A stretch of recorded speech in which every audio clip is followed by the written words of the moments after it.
अच्छे दिन अब जाने वाले हैं। आपको लग रहा होगा कि आए ही कब थे जो चले जाएंगे। तो मैं आम आदमी की बात नहीं कर रहा हूँ, आम भारतीय की बात नहीं कर रहा हूँ, नफरती चिंटुओं की बात कर रहा हूँ, जो देश में आग लगाकर अपनी रोटी सेंकते हैं। उनके अच्छे दिन जाने वाले हैं, क्योंकि जनता अब न सिर्फ जागने लगी है बल्कि लड़ने भी लगी है। जी हाँ, देश के अलग अलग हिस्सों से ऐसी कई कहानियां सामने आई हैं जहां लोग बहुत बड़ा रिस्क लेके पालतू नफरती चिंटुओं के, भाजपाई चिंटुओं के विरुद्ध लड़ाई छेड़ रहे हैं। ऐसी ही 3-4 कहानियां आपके सामने रखने जा रहा हूं। सेना के बड़े पूर्व अधिकारी जिन्हें आतंकियों को मारने के लिए बड़े बड़े पुरस्कार मिले हैं, उनसे लेकर उनके परिवार वाले और यहां तक कि पहलगाम हमले में जान गंवाने वाले सैनिक की पत्नी दुख की इस घड़ी में भी देश की बात कर रही है। मगर उनकी बातों पर नफरती चिंटू जो रिएक्शन दे रहे हैं, उसे देखकर कोई भी इंसान शर्म से पानी पानी हो जाएगा।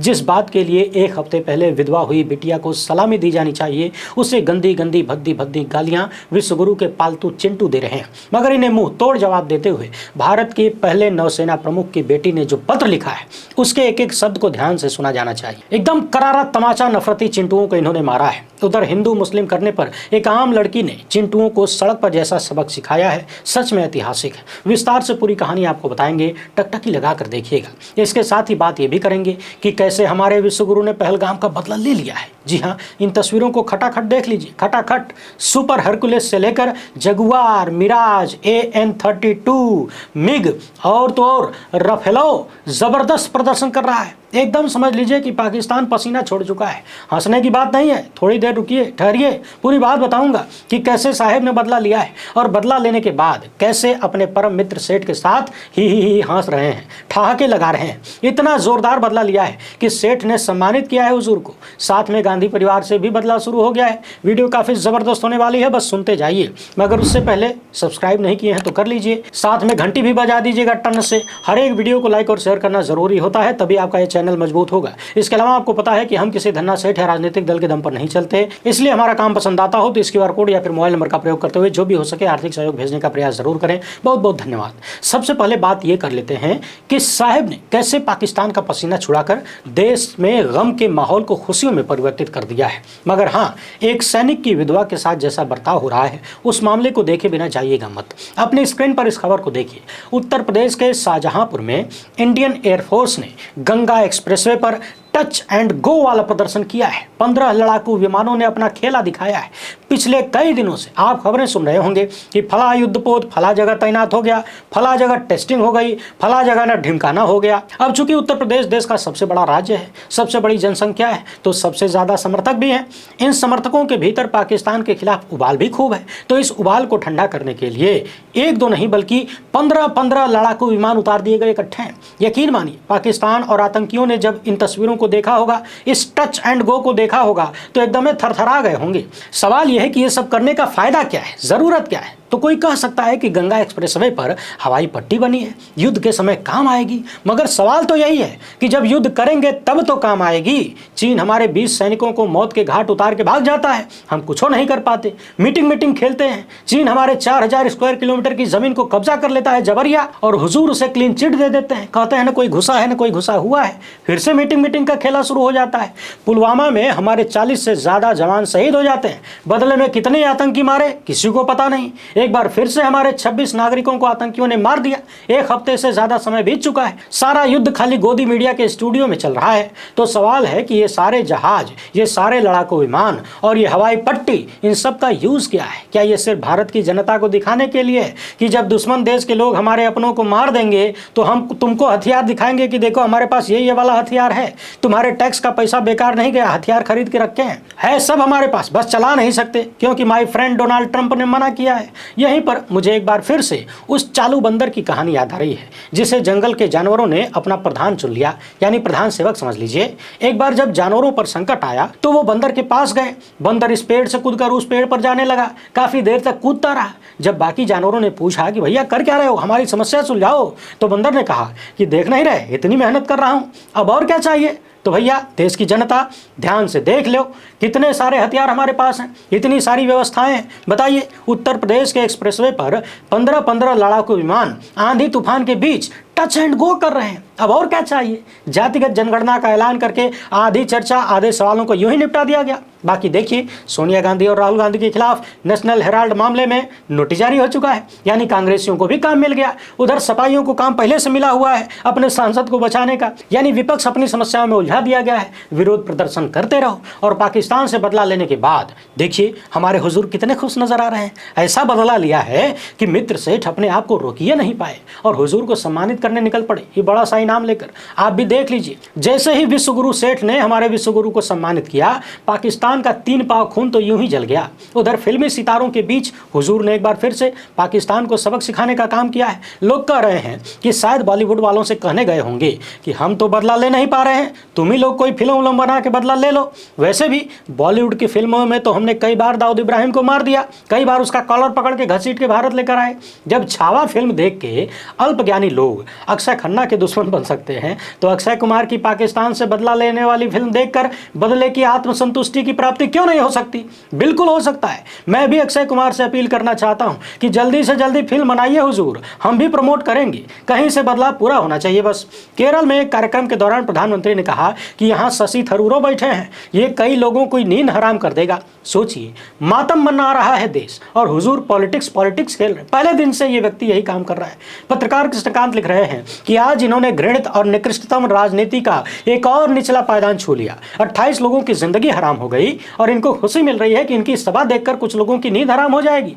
ये है इनके सरोकार, ये है इनका राष्ट्रवाद। इसे प्रधानमंत्री पद पर टिप्पणी न समझा जाए। यहां मैं एक लाइन और जोड़ देता हूं, इसे प्रधानमंत्री पद की टिप्पणी भी न समझा जाए, क्योंकि जो व्यक्ति उस पद की गरिमा को समझेगा वो ऐसी टिप्पणी तो नहीं कर सकता और ऐसे वक्त में तो बिल्कुल भी नहीं कर सकता।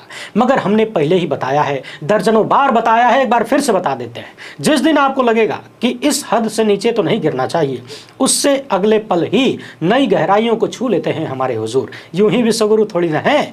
थोड़ी देर के लिए बीएसएफ जवान के, इस जवान के बारे में सोचिए, उनके परिवार के बारे में सोचिए जिन्हें पाकिस्तान ने अपने कब्जे में रखा है। पत्रकार सचिन गुप्ता बता रहे हैं कि पाकिस्तान में बीएसएफ जवान की कैद को आज 9वां दिन है। 8वें दिन नाम मात्र की फ्लैग मीटिंग हुई। बीएसएफ की तरफ से 5 अधिकारी गए थे और पाकिस्तान की तरफ से सिर्फ 2 रेंजर आए। 5 मिनट मीटिंग चली, कोई नतीजा नहीं निकला और लौट गए। सोचिए पाकिस्तान हमें कितना भाव दे रहा है। 9 दिन से हमारे जवान को कैद में रखा हुआ है। हमारे 5 अधिकारी जाते हैं और वो अपने 2 रेंजरों को भेज देता है, जाओ निपट के चले आओ। बातचीत होती है, कोई रिजल्ट नहीं और देश के मुखिया को कोई टेंशन नहीं है। वो अपने सेठ मित्र के साथ एंजॉय कर रहे हैं, हंसी ठिठोली कर रहे हैं, दचियारी कर रहे हैं। बताइए, क्या इसकी कल्पना कभी आपने किया था? किसी ने नहीं किया होगा, यहां तक कि कांग्रेस प्रवक्ताओं ने भी नहीं किया था।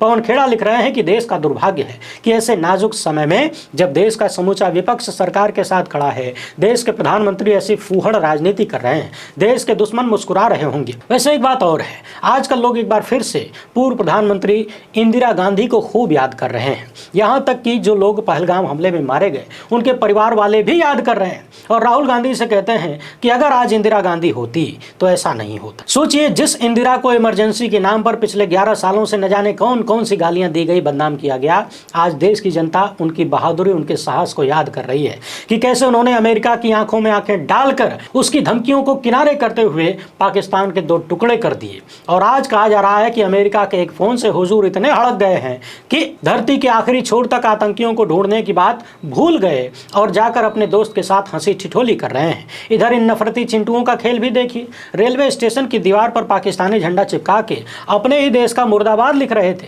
पश्चिम बंगाल की घटना है और जो 2 बदमाश पकड़े गए हैं ये दोनों सनातन एकता पार्टी के हैं। फिर से सुनिए, सनातन एकता पार्टी के सदस्य बताए जा रहे हैं। नाम है चंदन मालाकार और प्रोग्यजीत मंडल। बताया जा रहा है कि दोनों हिंदू हैं और इन्होंने माहौल भड़काने के लिए पाकिस्तान का झंडा लगाया, अपने देश का मुर्दाबाद लिखा। मगर इसके बाद का खेला सुनिए। गोदी मीडिया के कई चैनल इन दोनों का न तो नाम लिख रहे हैं, न इनकी विचारधारा और न इनकी पार्टी का जिक्र कर रहे हैं, न ही इनका धर्म बता रहे हैं। जानते हैं क्यों? इसलिए ताकि खबर पढ़ने वालों को लगे कि भारत का मुर्दाबाद लिखा है तो पक्का मुसलमान होगा।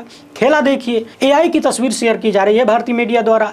इस बड़े चैनल ने शख्स लिखा है, इसे नाम नहीं पता चला। यह पत्रकारिता, इसको नाम नहीं पता है, तस्वीर भी नहीं लगाता है। पत्रकार कृष्णकांत को तस्वीर मिल गई लेकिन न्यूज 24 जैसे चैनल को तस्वीर नहीं मिली, नाम भी नहीं मिला। यही है वो खतरनाक खेल जो खेला जा रहा है देश की शांति को भंग करने के लिए। यही लक्ष्य उन आतंकियों का भी था जो धर्म पूछकर गोली चला रहे थे। पहलगाम हमले हमले में हरियाणा के विनय नरवाल जो कि नेवी अफसर थे, उनकी मौत हुई। और इस घटना के बाद हमने देखा कि किस तरीके से पूरा सिस्टम लगा दिया गया है हिंदू मुस्लिम करने में। इस बीच नौसेना अधिकारी की विधवा पत्नी ने सामने आकर कैमरे पर कहा कि हम नहीं चाहते कि लोग मुसलमानों और कश्मीरियों के खिलाफ जाएं, हम शांति चाहते हैं, सिर्फ शांति चाहते हैं। बेशक हमें न्याय चाहिए मगर देश में शांति चाहिए। यानी नफरती चिंटुओं, गोदी मीडिया के लपटझंडिसों और IT सेल के गुर्गों को जोरदार तमाचा स्वर्गीय लेफ्टिनेंट विनय नरवाल की पत्नी हिमांशी ने मारा।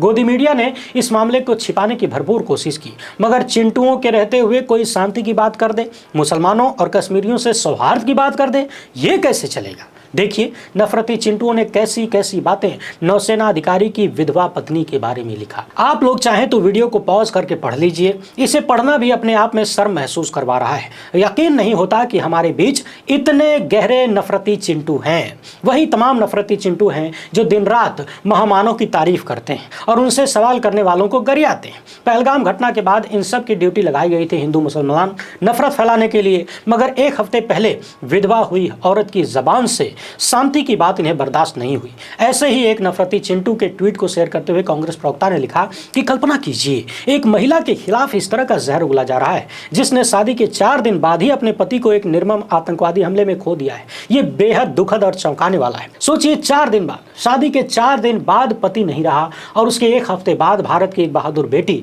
देश में शांति की अपील कर रही है, समाज को एकजुट रहने की और रखने की बात कर रही है और उसके खिलाफ नफरती चिंटुओं का गैंग उतार दिया गया है। पिछले वीडियो में मैंने पूछा था कि नरेंद्र मोदी बता दें, साफ साफ बता दें देश की बेटियों को पढ़ाना है कि नहीं पढ़ाना है, क्योंकि पढ़ लिख जाएंगी तो सत्ता से सवाल करेंगी, आलोचना करेंगी, देश हित की बात करेंगी, एकजुटता की बात करेंगी, भेदभाव नहीं करेंगी, नफरत नहीं फैलाएंगी, वो शांति और सौहार्द की मांग करेंगी। और जब ऐसा होगा तो आपके नफरती चिंटुओं को पीछे लहका दिया जाएगा। आपकी पुलिस कभी यहाँ कभी वहाँ FIR करेगी, कभी नेहा के खिलाफ, कभी प्रोफेसर माधुरी के खिलाफ। कुल मिलाकर बात साफ है। बता दीजिए बेटियों को पढ़ाना है कि नहीं पढ़ाना है, चूल्हा चौकी करवाना है। वैसे ऐसा भी नहीं है कि पूरा देश नफरती चिंटुओं से ही भरा है। एक अच्छी बात यह है कि बड़ी संख्या में लोग इन चिंटुओं के खिलाफ सड़क पर उतरना शुरू कर चुके हैं, यानी मैदान में उतरना शुरू कर चुके हैं। हाल ही में सोशल मीडिया पर एक वीडियो वायरल हुआ जहां एक मुस्लिम आरोपी का बदला लेने के लिए नफरतबाजों ने पूरी कम्युनिटी को टारगेट करना शुरू कर दिया। एक लड़की ने मोर्चा संभाला और कहा कि एक की गलती की सजा पूरी कम्युनिटी को नहीं दी जा सकती, सबको नहीं मिल सकती धर्म के आधार पर। इसी तरह से भारत के पहले नौसेना प्रमुख की बेटी ने हिमांशी को बाकायदा पत्र लिखकर शाबाशी दी और कहा है कि आप सच्चे फौजी की पत्नी हैं, आप पर गर्व महसूस होता है। ऐसी परिस्थिति में जब आपने शांति की अपील की है, मुसलमानों और कश्मीरियों के खिलाफ नफरत नहीं फैलाने की अपील की है, यह बड़ी हिम्मत की बात है। जरा ध्यान से सुनिए उन्होंने क्या क्या लिखा है।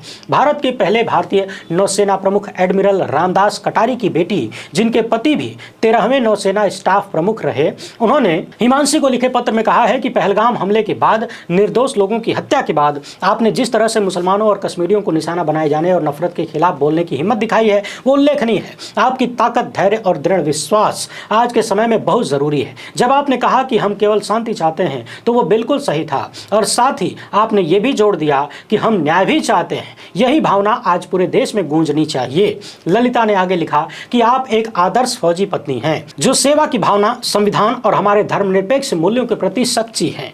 आपने ये साबित कर दिया कि आप अपने मन की बात जानती हैं और विनय जैसे बहादुर नौसेना जवान की सच्ची साथी थी। आगे इन्होंने लिखा है कि हम सभी को आपके प्रेम और करुणा के संदेश को दूर दूर तक पहुंचाना चाहिए। इसी बीच सोशल मीडिया पर ब्रिगेडियर दीपक भगत, जो कि रिटायर्ड आर्मी अफसर हैं, जिन्हें गैलेंट्री अवार्ड मिला है पाकिस्तानी आतंकियों को मारने के लिए, 3 दशक तक इन्होंने देश की सेवा की और अब अपने बेटे के साथ मिलकर आतंकियों के मंसूबों को तोड़ने वाला वीडियो बना रहे हैं। मगर वो टूटेगा तब जब आप जनता इसे ज़्यादा से ज़्यादा लोगों तक पहुंचाएंगे, क्योंकि नफरती चिंटू इन बातों को दबाना चाहते हैं, वो नफरत फैलाना चाहते हैं। इनका बेटा सवाल पूछ रहा है कि पहलगाम में जो हुआ क्या वो हिंदुओं के खिलाफ था, तो ब्रिगेडियर भगत का जवाब है कि नहीं, वो हिंदुस्तान के खिलाफ था, यानी भारत के खिलाफ था। बेटा पूछता है कि फिर उन्होंने हिंदुओं को निशाना क्यों बनाया, तो जवाब देते हैं कि धर्म के आधार पर हमें बांटने की साजिश। सब कुछ तयशुदा तरीके से चल रहा है। लोगों का धर्म पूछना, कलमा पढ़वाना और कुछ को जिंदा छोड़ देना ताकि वो दूसरों को जाकर इन सब चीज़ों के बारे में बताएं। आतंकी साइकोलॉजिकल स्ट्रेटजी पर चल रहे हैं ताकि पूरे देश में धार्मिक आधार पर नफरत पैदा हो। अगला सवाल किया जाता है कि क्या इसमें कश्मीर के लोग यानी लोकल लोग भी शामिल हो सकते हैं, तो जवाब है कि बहुत कम, न के बराबर, क्योंकि ऐसी चीजें तो लोकल लोगों के ही खिलाफ हैं। अभी तो टूरिज्म का सीजन शुरू हुआ है, यानी लोकल कश्मीरी इस तरह की चीजों में अपना हाथ गंदा नहीं करेंगे, क्योंकि ये उन्हीं के खिलाफ है, उनके भविष्य के खिलाफ है, उनके धंधे पानी के खिलाफ है। और आपने देखा इस हमले के बाद किस तरीके से पूरा कश्मीर सड़कों पर उतर गया। चूंकि इनकी वीडियो में बैकग्राउंड म्यूजिक लगा है इसलिए हम दिखा नहीं पाए, मगर हमारे दर्शकों में सेना के बहुत सारे अधिकारी हैं, बहुत सारे लोग फ़ोन भी करते हैं, मैसेज करते हैं, बहुत लोग रिटायर्ड हैं, बहुत लोग सेवा में भी हैं। चूंकि ये मामला बॉर्डर का है, अगर सेना के रिटायर्ड अधिकारी देश के नाम संदेश देंगे, भाईचारे का संदेश देंगे तो उसका ज़्यादा असर होगा, पॉजिटिव असर होगा। यदि आप में से कोई दर्शक इस मामले पर कुछ कहना चाहते हैं तो हमें वीडियो बनाकर भेज सकते हैं। वरिष्ठ पत्रकार डॉक्टर मुकेश कुमार ने लिखा कि ऐसे समझदार फौजियों को सामने आकर बोलना चाहिए। कुछ संप्रदायवादी और अंधराष्ट्रवादी फौजियों ने फौज की इमेज खराब कर दी है।